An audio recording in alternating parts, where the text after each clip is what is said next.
بسم اللہ الرحمن الرحیم۔ پورے قرآن عظیم میں اللہ تعالیٰ نے 114 سورتیں اور 30 پارے، 540 رکوع، 6666 اس کے آگے پیچھے کچھ کم و بیش آیتیں یہ ہم نے تلاوت کی ہیں، لیکن کوئی بھی دنیا میں یہ دعویٰ نہیں کر سکتا کہ قرآن عظیم کو وہ اس طرح سے پڑھے گا کہ اس میں کوئی خطا ہی نہ آئے، کوئی بھی غلطی اور خطا سے محفوظ نہیں۔ غلطیاں ہوتی ہیں، خطائیں ہوتی ہیں، کیونکہ آج مجھے اس بات کی وضاحت اس لیے بھی کرنی ہے کہ یہ قرآن اللہ کا کلام ہے، یہ اللہ کا کلام ہے۔ پہلی بات تو یہ جس کے سینے میں آ جائے وہ نعمت ہے اللہ کی، ورنہ ہر ایرا غیرہ تھوڑی نہ قرآن پاک کو یاد کرنے لگ جائے۔ اللہ تبارک و تعالیٰ کی عطا جس پر ہو، ورنہ محنت سے نہیں ہے، یہ سب کسب سے نہیں ہے۔ کبھی آپ نے قرآن اٹھا کر کے دیکھا؟ اتنا موٹا کلام ہے، اتنی موٹی کتاب ہے، اور وہ بھی میری لینگویج میں نہیں ہے، ہماری زبان نہیں ہے، پوری ٹوٹل عربی ہے، اور اس میں مزید یہ کہ سیم ملتی جلتی آیتیں پتہ نہیں کتنی جگہ ہیں، مشابہات۔ اور یہ تمام چیزیں قرآن پاک میں 30 پاروں کو، ایک پارے کے اندر 20 صفحے ہوتے ہیں، اور اخیر کے 2 پاروں میں 24 صفحے ہیں جو حافظ قرآن ہیں اس میں۔ اب آپ اندازہ کریں یہ قرآن کے صفحات کو اگر آپ کاؤنٹ کریں گے تو کتنے ہو گئے؟ تقریباً 610 کے آس پاس صفحات ہیں قرآن پاک کے، اور اتنے موٹے ضخیم قرآن کو محفوظ رکھ لینا اور اس کو پھر نمازوں میں سنانا، یہ میں اپنی فضیلت کے لیے نہیں بات کر رہا ہوں، بلکہ میں انسان ہوں، حافظ قرآن جو ہیں وہ بھی انسان ہیں، جہاں پر بھی ہیں ان سے خطائیں ہوتی ہیں۔ آج اللہ کریم کی بارگاہ میں ہم یہ توبہ کرتے ہیں کہ مولا ہم سے بھول یا خطا جہاں کہیں ہوئی، میں نے ختم قرآن کی دعا میں سب پڑھ لیا کہ اگر ہم نے کہیں بغیر مد کے مد کر دیا، کہیں تشدید نہیں تھی تشدید کر دیا، یا جزم نہیں تھا جزم کر دیا، یا پھر جو اعراب میں ادھر ادھر کچھ ہوا معنی کی تبدیلی کے بغیر ہم سے اگر ایسی خطا ہوئی ہے تو مولا سب خطاؤں کو معاف فرما دے۔ کبھی ایسا ہوا ہے انداز بھول چوک کر، ویسے تو یہاں پر الحمدللہ سماعت کرنے کے لیے بھی حافظ قرآن تھے، سبوں نے مل کر کے قرآن پاک کو سنا بھی ہے اور پڑھا بھی ہے۔ ایک بات میں آپ کو کلیئر کر دوں، عام ہمارے ہاں مینٹیلیٹی ایسی بنی ہوئی ہے دماغ میں کہ اگر کسی حافظ کو لقمہ دے دی، ارے لقمہ مل گیا، لقمہ مل گیا۔ لقمہ کیا ہے؟ کھانے کا لقمہ ہے؟ آپ کو کیا لگتا ہے لقمہ پیچھے سے دے دیا تو مطلب ہے کہ تیر چلا دیا؟ بلکہ قرآن کی صحیح پڑھنے پر اس نے مدد کی ہے، لقمہ دینے والا بھی ثواب کا مستحق، اور وہ امام اگر وہ لقمہ لے کر اپنی غلطی کو صحیح کر لیا تو پوری قوم کو گناہگار ہونے سے بچا لیا۔ ان لوگوں نے، لوگوں کے دماغ میں ایسا چلتا رہتا ہے، اور خاص طور پر ہمارے ہندوستان کا ماحول ہے، لقمہ لقمہ اس کو ایسا عیب، اور حافظ بھی جو مصلی پر جاتا ہے اس کے اوپر ایسا ہوا طاری رہتا ہے کہ کہیں کوئی لقمہ نہ آ جائے، کوئی کچھ بولے نہ، 1000 لوگ بولیں ان سے کچھ فرق نہیں پڑتا، تم اپنے رب ذوالجلال کے لیے سنا رہے ہو، اللہ کریم کے لیے۔ یہ قرآن اس کا کلام ہے۔ آج اگر چلو چھپ چھپا کر کے کچھ ادھر ادھر کر کے چلے بھی گئے تو قیامت کے دن تو ہر چیز کا سوال ہوگا، ہر چیز کی پوچھ ہوگی۔ اس لیے مصلی پر کھڑے ہونے والے حافظ کو ایک ہی ذمہ داری ہے کہ ایک آیت تو دور کی بات ہے، اگر زبر زیر بھی کہیں چھوٹا ہوا ہو تو پھر یاد دلانے پر اس کو دہرا لے اور صحیح کر لے، تاکہ صحیح قرآن پڑھنے کا اسے ثواب ملے اور پوری قوم کو بھی اس کا ثواب ملے۔ ورنہ آج جو شتابدیاں چل رہی ہیں کتنی مسجدوں میں سپر فاسٹ حافظ، وہ اس کو تو بہت پہلے حضرت صدر الشریعہ رحمۃ اللہ علیہ نے تو لکھا ہے کہ میں نے تراویح پڑھنا ہی چھوڑ دیا، کئی سالوں سے دیکھ رہا ہوں یعلمون تعلمون کے علاوہ کوئی آتا نہیں ہے، خواہ مخواہ نماز کیوں خراب کریں بہت ساری جگہوں پر۔ اچھا یہ حافظ لوگ ایسے ہو کیوں گئے یعلمون تعلمون والے؟ پبلک ڈیمانڈ پر ایسے ہو گئے۔ تو میرے عزیزو، میں ان حفاظ سے کہتا ہوں کل کو یہ پبلک بولے گی چائنیز میں قرآن سناؤ، پبلک ڈیمانڈ پہ پورے اتر پاؤ گے؟ پھر کبھی کہیں گے کہ عربی مت سناؤ، جرمنی میں سناؤ. جب عربی حضور صلی اللہ تعالی علیہ وسلم پر جس انداز سے قرآن اترا ہے اسی انداز سے قرآن پڑھنے کا ثواب ہے، ورنہ یہ قرآن کے ساتھ کھیلنا ہے، مذاق کرنا ہے. اور بسا اوقات ایسا بھی ہے کہ قرآن کو اتنی تیزی سے پڑھنے میں کچھ الفاظ ادھر ادھر ہو گئے. حرام تو حرام ہے ہی، بعض اوقات میں کفر بھی ہو جاتا ہے، آدمی ایمان سے خارج ہو جاتا ہے. اور اس طرح کا قرآن پڑھنا بھی حرام اور سننا بھی حرام. جو سنتا ہے وہ بھی حرام کام کرتا ہے. ارے 3 دن میں تراویح ختم کر کے آیا، 5 دن میں ختم کر کے آیا. کیوں میاں؟ باقی سب کیا کرنا ہے؟ بھنڈی بازار میں گھومنا ہے. باقی کے 5 دن کے بعد کیا کرنا ہے؟ شاپنگ کرنا ہے، رات بھر گپے لگانا ہے، کیرم کھیلنا ہے. اس کے لیے ہاں اگر تمہارا ارادہ یہ تھا کہ قرآن 1 نہیں 4 قرآن ختم رمضان میں کریں گے تو بہت اچھی بات تھی، لیکن حافظ سے اسی انداز میں سنو جو تجوید کے ساتھ میرے آقا صلی اللہ علیہ وسلم نے پڑھنے کا حکم عطا فرمایا.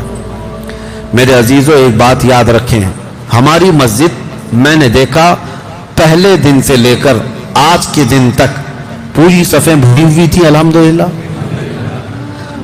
قرآن پڑھنے میں تھوڑا ٹائم تو لگتا تھا، 1.25 گھنٹہ سے قریب، کبھی اس سے زیادہ ہو جاتا تھا. تو کیا آپ بھاگ جاتے تھے تراویح چھوڑ کر؟ لگے ہوئے تھے، پوری 20 رکعت پڑھ کے جاتے تھے. اچھا سمجھ میں یہ نہیں آتا کہ ٹھیک ہے آج ہم نے جھلا دیا 1.5 گھنٹہ، لوگوں کو اگر ایسا لگتا ہے بہت لمبی ہے تو کل تو لوگوں کو نہیں آنا چاہیے، لیکن روز آتے ہیں. اس کی وجہ میں بتاؤں، صحیح کھانا جہاں ملتا ہے لوگ وہیں جاتے بھی ہیں. ہاں الحمدللہ اگر غذا صحیح طریقے کی ملنے لگے تو پھر چاہے وقت جتنا بھی لگے. ہاں میں سمجھتا ہوں اہل خیرت جتنے بھی نماز کے لیے ہمارے ہاں کھڑے ہوتے ہیں ان کے ذہن میں یہ بات تو ہوگی کہ پڑھ رہے ہیں یا سن رہے ہیں تو کوئی اور چیز تو نہیں، اللہ کا کلام ہی تو سن رہے ہیں. اب باہر جا کر کے کھڑے ہوں گے، یوں ہی باتوں میں آدھا گھنٹہ چلا جاتا ہے، 1 گھنٹہ چلا جاتا ہے، وہ پتہ نہیں چلتا. اور یہ پوری 20 رکعت تراویح میں اگر 1.5 گھنٹہ لگ گیا تو کیا بری بات ہے؟ کوئی بری بات نہیں. بلکہ صحابہ اکرام رضوان اللہ تعالیٰ علیہم اجمعین کی عبادتیں تو ایسی تھی کہ ان کی پوری راتیں ختم ہو جاتی تھی، سحر کا وقت آ جاتا تھا. وہ قیام اللیل جس کو کہتے، رات کو کھڑا ہونا، بہت لمبا قیام کرتے تھے. اور بعض روایات میں ہے کہ صحابہ 100 رکعتیں پڑھتے تھے ایک رات کے، پوری رات جو عبادت میں چلی جائے. ہمارے لوگوں میں ایسا یہ مزاج بنایا جا رہا ہے کہ ایک بہت اہم ڈیوٹی ہے، اس کو کرو اور بھاگو. ایسا نہیں ہے، خشوع و خضوع کے ساتھ، طبیعت کے ساتھ تراویح کو پڑھو. تراویح کی نماز یہ ایسی نعمت اللہ کی ہے کہ اگر آپ کی آج تراویح چھوٹ گئی نا، دوسری نماز اگر چھوٹی، جیسے فجر چھوٹی تو قضا کر سکتے ہیں، ظہر چھوٹی تو قضا کریں گے، لیکن تراویح اگر چھوٹی تو اس کی قضا ہے ہی نہیں زندگی میں. ایک چھوٹ گئی ہو گیا، اس کی قضا نہیں ہوگی. اس سے اندازہ لگاؤ کہ یہ اسی وقت کے لیے خاص دی ہوئی نعمت ہے. وقت نکل گیا تو اس تراویح کی قضا نہیں ہوگی. لہذا تراویح کو جس طرح قرآن پاک پڑھنے کا حکم دیا گیا اسی انداز سے قرآن پڑھو، ورنہ یعلمون تعلمون کر کے گناہ اپنے اوپر کماؤ گے اور اس کے علاوہ کچھ نہیں ہوگا. تو جو میں مسئلہ عرض کر رہا تھا کہ حفاظ کرام جو پیچھے ہیں ان کی بھی ذمہ داری ہے کہ وہ قرآن کو صحیح سنیں. اگر ایک آیت میں بھی کہیں ادھر ادھر ہوا ہے تو وہ امام کو اطلاع کر دیں، پڑھنے والے کو اطلاع کر دیں. حالانکہ نماز خراب نہیں ہوتی لقمہ دینے سے، کسی کی نماز خراب نہیں ہوتی. ہاں امام نے اگر لقمہ نہیں لیا تو الگ مسئلہ ہے. لقمہ دینے سے نماز خراب نہیں ہوتی، بلکہ غلط پڑی ہوئی چیز کو صحیح کرنے کے لیے لقمہ ہوتا ہے. اور یہ ہونا چاہیے. مزاج بناؤ اس چیز کو کہ یہ حفاظ کرام جس طرح قرآن پڑھتے ہیں، آپ نے کبھی سوچا دماغ میں ان کو کیا کیا چیزوں کا دماغ میں محفوظ رکھنا پڑتا ہے؟ قرآن کہاں سے کہاں تک پہلی رکعت میں پڑھنا ہے، اتنی آیتیں پڑھ لیا، 1 صفحہ پڑھا، 1.5 صفحہ پڑھا، جتنا بھی پڑھا، اور رکوع کیا، سجدہ کیا. پھر اس کو یہ بھی یاد رہنا چاہیے یہ پہلی رکعت ہے کہ دوسری رکعت ہے. پھر دوسری رکعت میں کھڑا ہو گیا تو اسے یہ بھی یاد ہونا چاہیے کہ پہلی رکعت میں چھوڑا کہاں تھا میں، پھر اس کو وہیں سے پڑھنا ہے. تو یہ تو خالی 2 رکعت کا مسئلہ ہے، اس طرح کی 20 رکعت کرنا ہے اسے، ہر رکعت میں یہ یاد ہو. اور اکثر مشابہت لگ جاتی ہے حفاظ کو جب آیت سجدہ آتی. پہلی رکعت میں آدھا صفحہ پڑھا، آیت سجدہ آئی، سجدہ کر کے آ گیا، کھڑا ہوا، پھر قرآن پڑھا، پھر رکعت کے رکوع اور سجدے کیا. ایسا محسوس ہونے لگ گیا کہ دوسری رکعت ہے، بیٹھ گیا تحیات میں، بیٹھ گیا. لیکن پھر بھی ذہن کو کتنی چیزوں میں حاضر رکھنا ہے. آیت سجدہ آئی تھی تو پہلی رکعت میں آئی تھی یا کبھی دوسری رکعت میں آئی تھی. رکعت گنتا بھی رہے وہ کہ پہلی رکعت ہے کہ دوسری رکعت ہے، سجدے مس ہونے نہ پائیں. یہ تمام چیزیں ہیں. اس کے بعد پھر وتر کا خیال رکھے کہ 3 رکعت پڑھنا ہے، دوسری پہ کھڑا ہونا ہے، تیسری پہ کھڑا ہونا ہے، پھر سورہ فاتحہ بلند آواز سے اسے پڑھنا ہے اور دعائے قنوت بھی پڑھنا ہے، رکوع میں نہیں جانا ہے. بہت ساری چیزوں کی اس کے اوپر ذمہ داریاں ہوتی ہیں. اتنا ہی نہیں، سلام پھیرنے کے بعد پھر اس کو دعا میں بھی مشغول رہنا ہے، تسبیح بھی سننا ہے.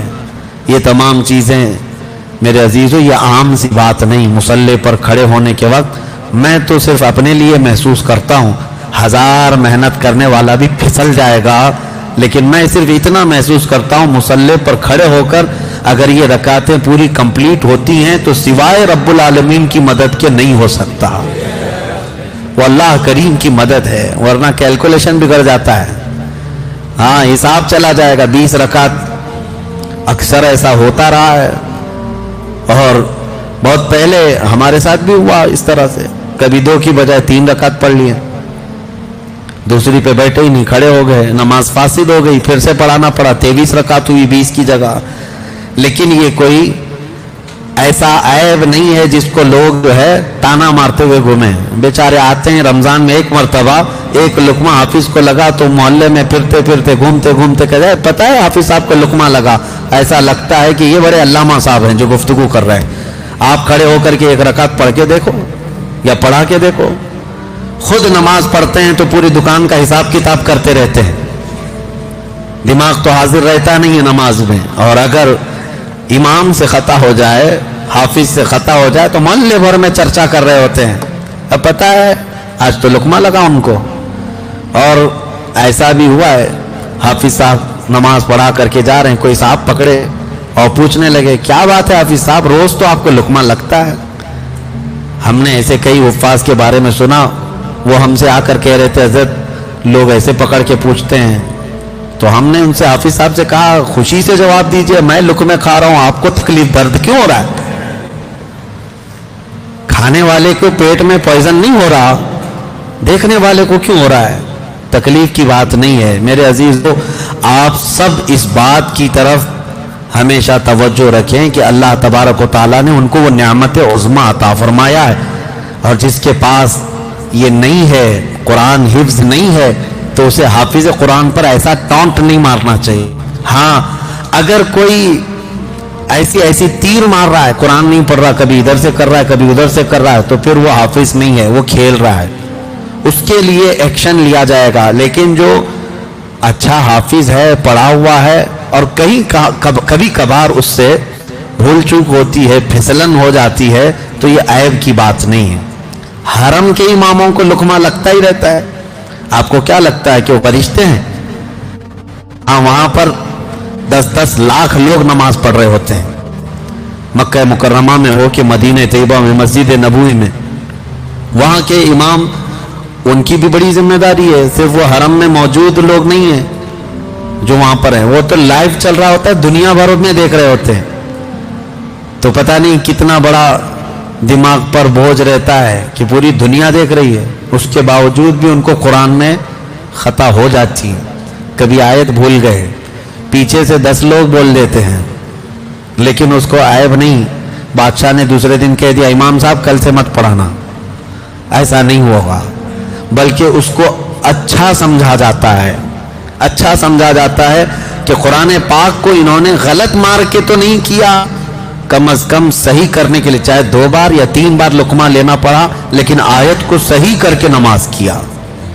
ہاں بلکہ ابھی میں ایک کلپ دیکھ رہا تھا، حرم کے ایک امام بہت پرانا امام ہے.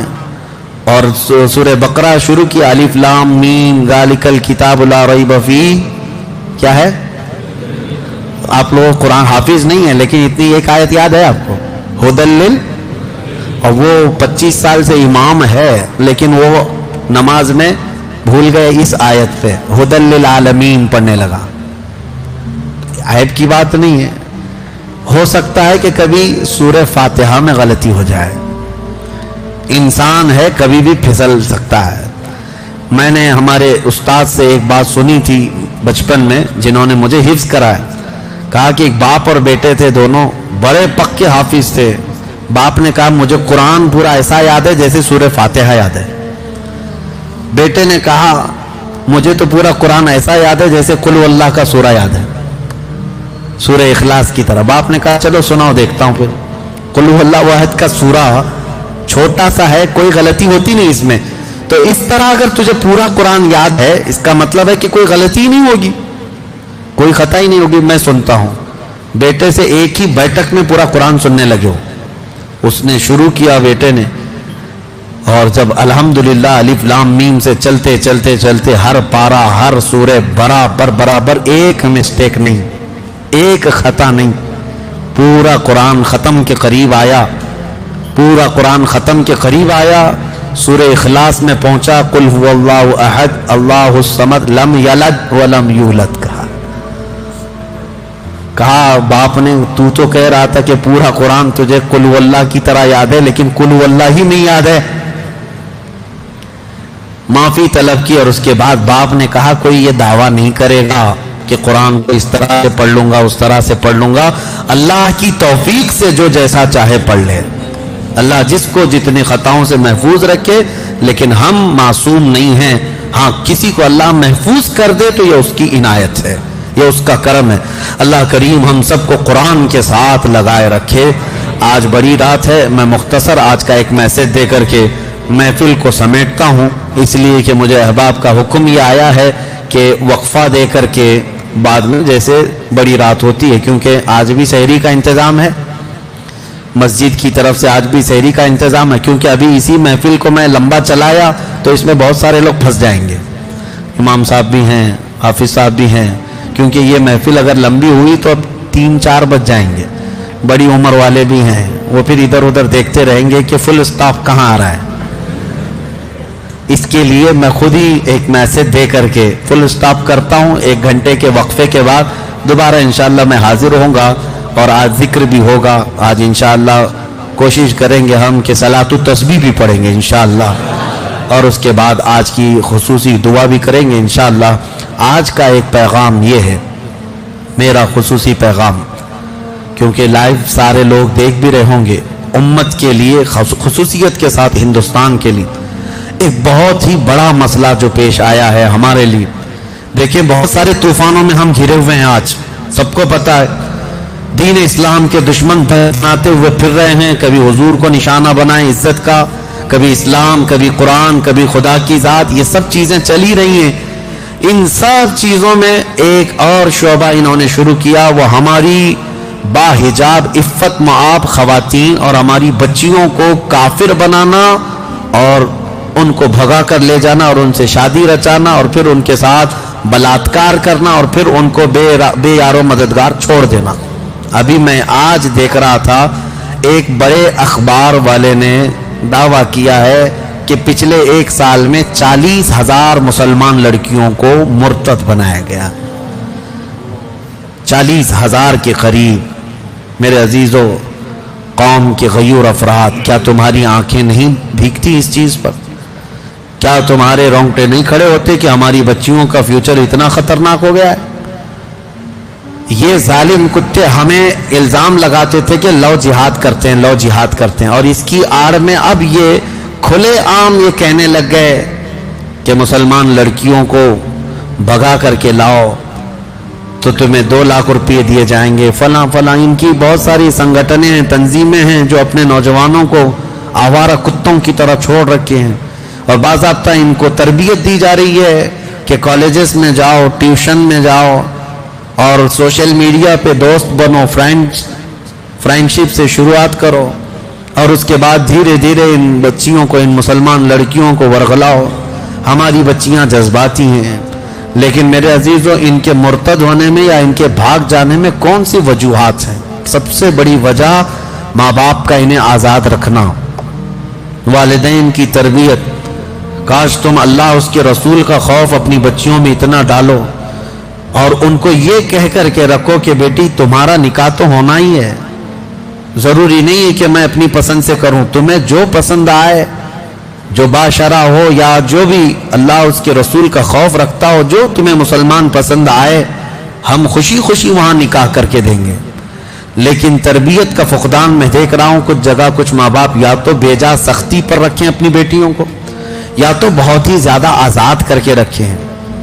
یہ مخلوط تعلیم جو کمبائنڈ ایجوکیشن ہے، آج مکس کو ایجوکیشن اس کو آج یہ کہا جا رہا ہے، لڑکوں کا لڑکیوں کا کالجز میں گپیں لگانا، دوستیاں کرنا، اور اس کو بالکل نارمل بتا دیا گیا ہے، بالکل نارمل ہے. تمہیں پتہ نہیں میرے آقا صلی اللہ علیہ وسلم نے فرمایا کہ النظرۃ سہم من سہام شیطان، یہ نظر جو ہے شیطان کی تیروں میں سے ایک تیر ہے. لوگ نوجوان یہ کہتے ہیں بس دوستی کرتے ہیں ہم، دوستی کچھ ہوتی نہیں ہے، ساری غلاظت ہے، نام کے لیے دوستی ہے. یعنی ایک جوان لڑکا اور ایک جوان لڑکی تنہائی میں کہیں گپیں لگا رہے ہیں اور اس کو کہتے ہیں ہم تو صرف فرینڈ ہیں. یہ کیا چیز ہے؟ نعوذ باللہ. اس نظام کو یورپ نے ایسا پھیلا رکھا ہے کہ آج ہمارے ہاں کی بھی بلا ہے. دوسرے کیسی فرینڈشپ رکھتے ہیں مجھے اس سے مطلب نہیں، لیکن تمہارے گھر کی بچیوں کو یہ اتنی تعلیم تو ہونا چاہیے کہ حدیث پاک میں ہے کہ اگر ایک اجنبی عورت کو اجنبی مرد نے ہاتھ لگایا، گناہ کرنے کی بات الگ ہے، ہاتھ لگایا غیر مرد کے ساتھ، اس نے ہاتھ پکڑی، تو فرمایا گیا قبر میں اس عورت پر 99 سانپ مسلط کیے جائیں، جس میں سے ایک سانپ کی طاقت ایسی کہ وہ اگر پہاڑ پر ڈس لے تو پہاڑ ٹکڑے ہو جائے. عورتوں پر یہ سختیاں ہوں گی. اور حضور اکرم صلی اللہ تعالی علیہ وسلم نے یہ تلقین فرمائی کہ عورتیں اپنے پردے کی پابندی کریں. پردے کی پابندی ضروری تھی. حضور اکرم صلی اللہ تعالی علیہ وسلم کی تعلیمات سے برگشتہ ہو کر کے آج بے حیا بچیوں کو رکھ کر کے انہیں آوارہ رکھا گیا، کھلے عام چھوڑا گیا. شہروں کا ماحول تو ہے ہی، اب دیہاتوں میں بھی جو نقصان دہ چیزیں ہمارے گھروں میں پہنچی. ایک تو انٹرنیٹ نے تباہی مچا دی، ٹیلی ویژن کے یہ سیریلز اور فلموں نے رہی صحیح کسر پوری کر دی تھی، اور ہر لڑکی ہر عورت آج ایڈکٹ ہو چکی ہے. ادھر آدھی روٹی بنائی اور ادھر سیریل دیکھنے کے لیے بھاگ گئی کہ چھوٹنے نہ پائے. کون سی دنیا میں ابھی جی رہی ہوں؟ میں خواتین سے کہتا ہوں کیا تم ابھی بھی اس پرانی دنیا میں جی رہی ہو جو کبھی کبھار چھوٹا سا ڈمرو لے کر کے آدمی آتا تھا سانپ کا کھیل دکھانے کے لیے تو بھیڑ جمع ہو جاتی تھی، محلوں میں آتا تھا کوئی ڈمرو بجاتا رہتا تھا اور سانپ کا کھیل دکھاتا تھا، اور پھر کبھی کسی بچی کو یا کسی لڑکے کو سلا کر پردہ اس کے اوپر چادر ڈال کر کے گردن الگ کر کے دکھاتا تھا. بچپن میں ہم دیکھے ہوئے، ہو سکتا ہے آپ نے بھی دیکھا ہوگا. تو کیا اب عقل آنے کے بعد تمہیں یہ نہیں پتا چلتا کہ یہ سب شعبدہ بازی ہے، حقیقت نہیں ہے؟ اسی طرح کی شعبدہ بازی ہے یہ جو ٹیلی ویژن پر دکھائی جاتی ہے، اس میں کوئی حقیقت نہیں، ان کا خود کا گھر نہیں، پیار محبت کے چونچلے دکھائے جاتے اور کچھ نہیں، جھوٹی محبتیں ہیں. اور دنیا نے ٹیلی ویژن کے ذریعے سے، ٹی وی کے ذریعے سے محبت کو ایسا بدنام کر رکھا ہے، جسموں کو حاصل کرنے کا نام محبت دے دیا گیا، جبکہ محبت اس کو نہیں کہتے. محبت روح سے ہوتی ہے. جسموں کی سکون حاصل کرنے کو لوگوں نے محبت کا نام دے دیا. ارے وہ خواہشات نفسانیہ ہے.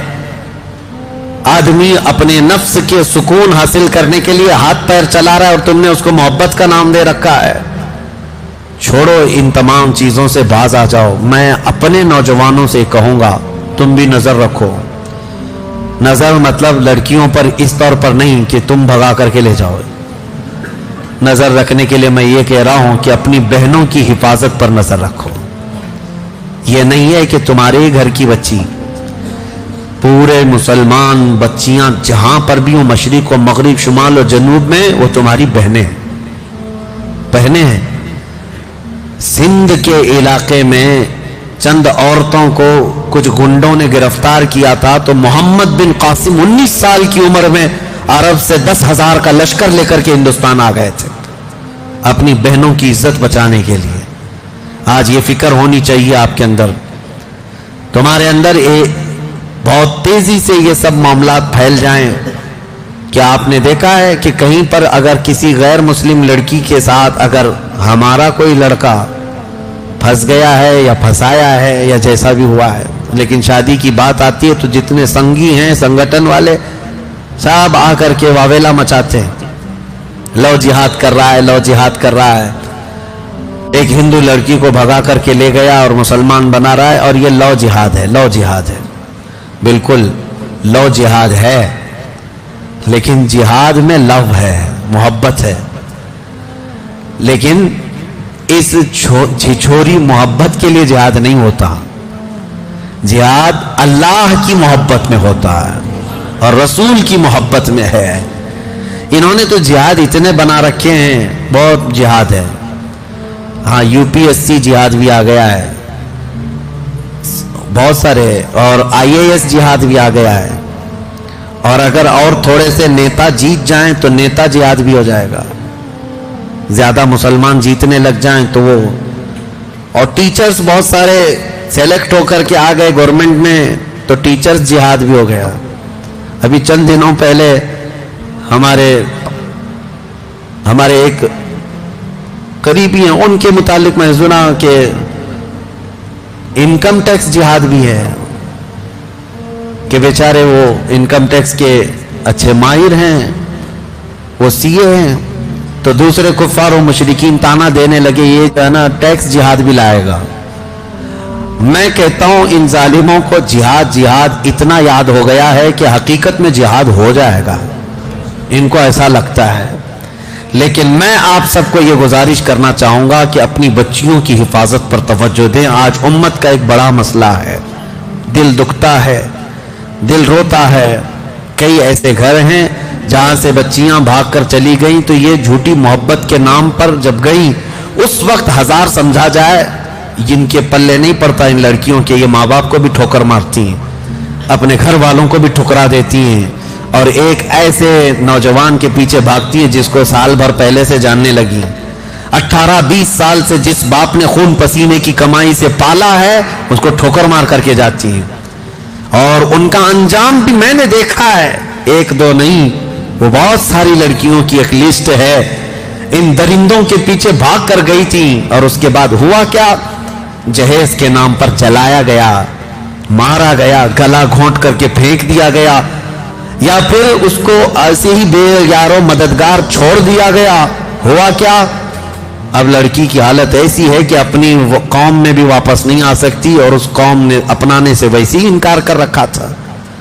کتنی لڑکیاں ایسی ہیں، میں آپ کو بتاؤں، میں دلی گیا تھا، ایک صاحب نے مجھ سے آ کر کہا تھا کئی ایسی مسلمان لڑکیاں ہیں جو شادی کے نام پر آئیں، پیار محبت کے چکر میں پھنس کر شادی تو کر لی، لیکن وہ غائب ہوئی تو ان کا پتہ نہیں چلا، اور کئی لڑکیاں ایسی ہیں جن کو دبئی میں لے جا کر کے بیچا گیا ہے اور وہ طوائف کے اڈے پر کام کر رہی ہیں۔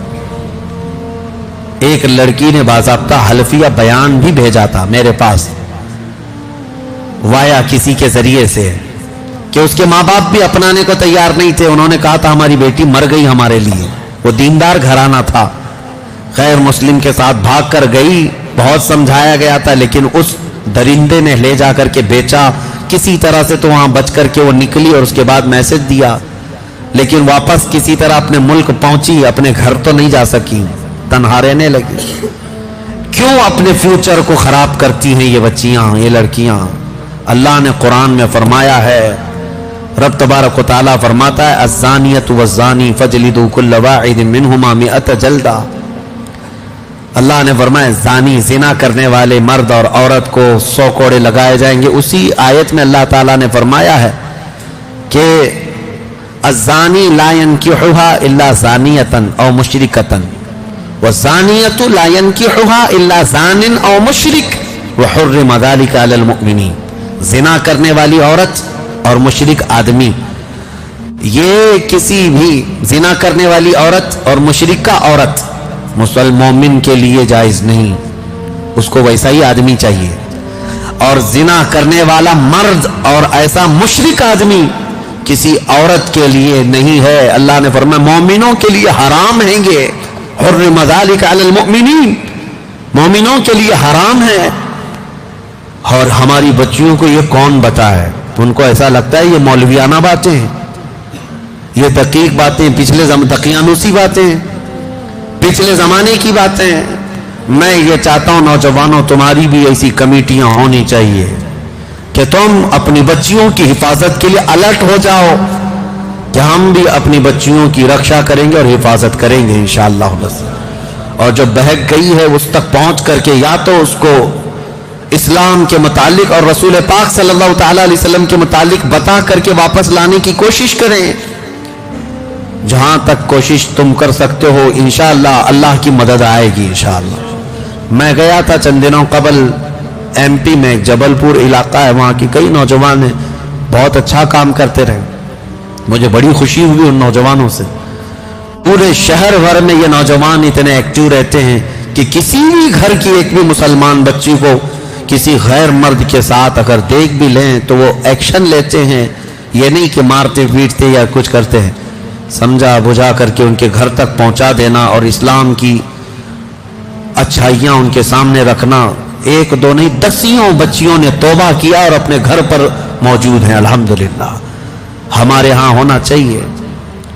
یہ آج ایک دو سے نہیں ہوگا، سارے علماء بھی اویئرنس لائیں اور عوام بھی اور نوجوان بھی. سوشل میڈیا سے بھی آپ لوگوں کے درمیان اور لڑکیوں کے درمیان یہ اویئرنس لائیں کہ تمہارا فیوچر خطرے میں ہے. کیونکہ اب وہ پیار محبت کے چونچلے نہیں جو کالج میں ہو جایا کرتے تھے، اب تو باضابطہ یہاں پر پلاننگ کے ساتھ، انعام کے ساتھ درندوں کو چھوڑا جا رہا ہے.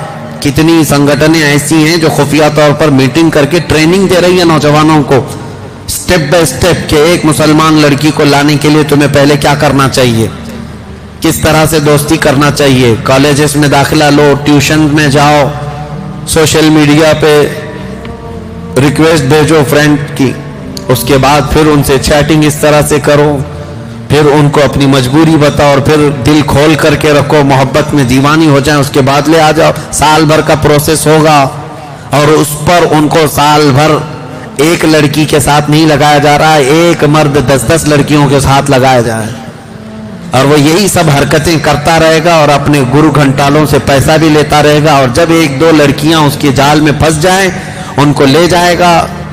اللہ کی پناہ، ان کی عزت لوٹ کر کے ان کو کسی بھی طرح سے آوارہ چھوڑ دیا جائے گا. آپ اس قوم سے ایکسپیکٹیشن رکھتے ہیں جن کے ہاں بھید بھاؤ اتنا ہے، چھوت چھات اتنا ہے، اپنے ہی دھرم کے دوسرے برادری کا وہ تو نکاح شادی نہیں کرتے. کیا یہ بات نہیں ہے؟ ایک ہی دھرم کے ہیں لیکن برادری الگ ہے. مجھے بتاؤ کوئی برہمن لڑکا کسی دلت لڑکی سے شادی کر کے دکھائے، پوری کمیونٹی والے اس کو نکال دیتے، بھگا دیتے. ارے راجستھان وغیرہ میں تو جلا کر مار دیتے شادی ایسی اگر دوسری برادری میں کر لیا تو.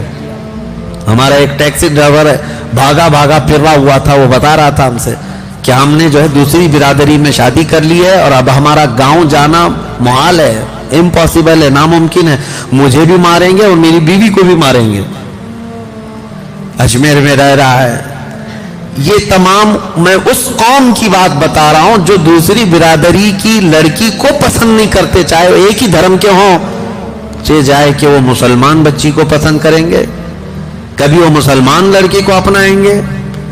ان لڑکیوں کو کیا ہو گیا جو اس طرح سے بھاگ رہی ہیں یا جا رہی ہیں؟ اللہ کی پناہ، ڈرو اے میری بچیوں. تمہاری پرورش تو اس نام پر تمہارے ماں باپ نے کی ہے کہ کل قیامت کے دن یہ سیدہ کائنات فاطمہ الزہرا کی جماعت میں جنت میں جائے گی. تیرا نام تو کنیز فاطمہ رکھا گیا ہے، تجھے رسول اللہ کی بیٹی کے ساتھ اٹھایا جانا ہے قیامت کے دن. کہاں ان غلیظ لوگوں کے چکر میں تم دین بھی بیچ رہی ہو، ماں باپ کو بھی ٹھوکر مار رہی ہو، قوم کو بھی بدنام کر رہی ہو، اپنے مذہب کو بھی اس طرح کلنک لگا کر کے جا رہے. ایک لڑکی کو میں یہ کہتا ہوں تمہارے کندھوں پر عزت کئی لوگوں کی ہے. یہ مت سمجھنا کہ خالی تمہارا دل ہے جسے چاہے تم چلی جائے. نہیں, تمہارے کندھوں پر تمہارے ماں باپ کی بھی عزت ہے, تمہارے بھائیوں کی عزت ہے, تمہارے خاندان کی عزت ہے, تیرے دین کی عزت ہے, تیرے محلے کی عزت ہے. جب تو بھاگ کر چلی جائے نہ جانے کتنوں کی عزت کا قتل کر کے جاتی ہے. مجھے پتا ہے آندھرا پردیش میں امراوتی ایک علاقہ ہے, وہاں سے ایک حافظ صاحب ہمارے پاس آئے تھے. ان کے گھر کی لڑکی غیر مسلم کے ساتھ ایک مندر میں جا کر شادی رچائی. بھائی حافظ قرآن ہے, باپ مسجد کا متولی ہے. ایسا ہوا کہ چند دنوں کے بعد باپ کوما میں چلا گیا, کبھی مسجد آ ہی نہیں سکا, صدمے میں مبتلا ہوا. اور بھائی جو حافظ قرآن تھا وہ اپنے علاقے میں نہیں دور دراز دوڑتا رہتا ہے اور کہتا ہے کہ میں کسی بھی مسجد میں امامت نہیں کر پاتا. لوگ مجھے دیکھتے ہیں تو کہتے ہیں اس کی بہن ہے وہاں گئی ہے. میں نے تو گناہ نہیں کیا, میں نے تو غلطی نہیں کی. مجھے اس وقت رونا آ گیا تھا کہ ایک لڑکی کا اٹھایا ہوا قدم کتنوں کی زندگی کو داغدار کر دیتا ہے. ان کا کیا قصور ہے اس ماں باپ کا جو سر اٹھا کر جی نہیں سکتے لوگوں کے سامنے, چار لوگوں میں بیٹھنے کے قابل بھی نہیں رکھتی اگر ایسا کوئی ایسی حرکت کرتی ہے لڑکی. لیکن وہ خوش نصیب لڑکیاں ہیں جنہوں نے عزت کی پہرے داری کی اپنے گھر میں. تو دیکھنا ذرا جس دن تمہاری ڈولی سج کر کے جاتی ہے شادی کے دن, تیرا باپ ہنسی میں بھی روتا ہے اور غم میں بھی روتا ہے, خوشی میں بھی رو رہا ہوتا ہے, سینہ چوڑا ہو جاتا ہے, بیٹی کو رخصت کر رہا ہوتا ہے کہ میں نے عزت کے ساتھ اپنے گھر سے اپنی بیٹی کو رخصت کیا ہے. میرے عزیزو, اس باپ کی عزتیں اتنی بڑھ جاتی ہیں کہ وہ چاند کو دیکھ کر ہنسنے لگ جائے جس کی بیٹی عزت کے ساتھ گھر سے گئی ہے, اور زندگی بھر وہ تجھے بیٹا بیٹا بیٹی بیٹی کرتا ہی رہ جاتا ہے. کیا کیا ناز نہیں اٹھاتا, جانے کے بعد بھی ہو گئی ہے تو دوسرے شوہر کی, لیکن باوجود اس کے خیر خیریت پوچھتا ہی رہتا ہے. اور اگر بچے کے ولادت کے دن آ گئے باپ دوڑ کر کے جا کر لاتا ہے, پہلے بچے کی ولادت میرے گھر میں ہو جائے.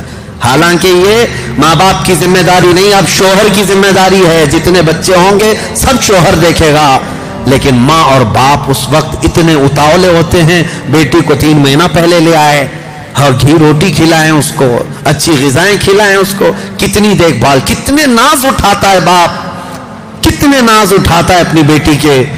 مجھے افسوس ہوتا ہے یہ بیٹیاں جب ایسے بوڑھے ماں باپ کو ٹھوکر مار کر کے جاتی ہیں, عزت بیچ کر کے جاتی ہیں. شرم کرو میرے عزیزو, اپنی بچیوں کے اندر اسلامی تعلیمات لاؤ, ان کو محفلوں سے جوڑے رکھو, ان کو دین سے وابستہ رکھو. انشاءاللہ العزیز تم اگر اللہ اور اس کے رسول کی محبت ان کے دلوں میں ڈالو گے, اللہ تمہاری محبت ان کے دلوں میں ڈالے گا. بس میرا یہی آج کا میسج ہے. اللہ کریم ہمارے گھروں کی عزتوں کی حفاظت فرمائے. آج ختم قرآن کی برکت سے مولا تعالی ہماری بچیوں کو مرتد اور کافر ہونے سے محفوظ فرمائے. رب قدیر اس رمضان المبارکہ کی برکت سے ہماری بچیوں کی عفت اور عزت کو محفوظ و مامون فرما دے. ان کی طرف اٹھنے والی ہر بری نگاہ کو تو خاک میں ملا دے. اے اللہ ان ظالم کافروں کی جتنی بھی بدنیتیاں ہیں اور جتنی بھی مولا ان کی سازشیں ہیں سب کو تو خاک میں ملا دے. اسلام و سنیت کا بول بالا فرما, کفر و شرک اور دشمنوں کا منہ کالا فرما. اے قدیر و جبار خدا, ہماری بیٹیاں, مائیں, بہنیں, بہویں, بیویاں ہم نے سب تیرے حوالے کر دیا. ان کی عزتوں کی حفاظت مولا اب تیرے ذمے میں ہے. تو اپنی شان کے مطابق ہماری بچیوں کی عزت فرما. اے رب قدیر ہماری دعاؤں کو حضور کے نالین کے صدقے قبول و مقبول فرما. وآخر دعوانا ان الحمد للہ رب العالمین. السلام علیکم ورحمۃ اللہ وبرکاتہ.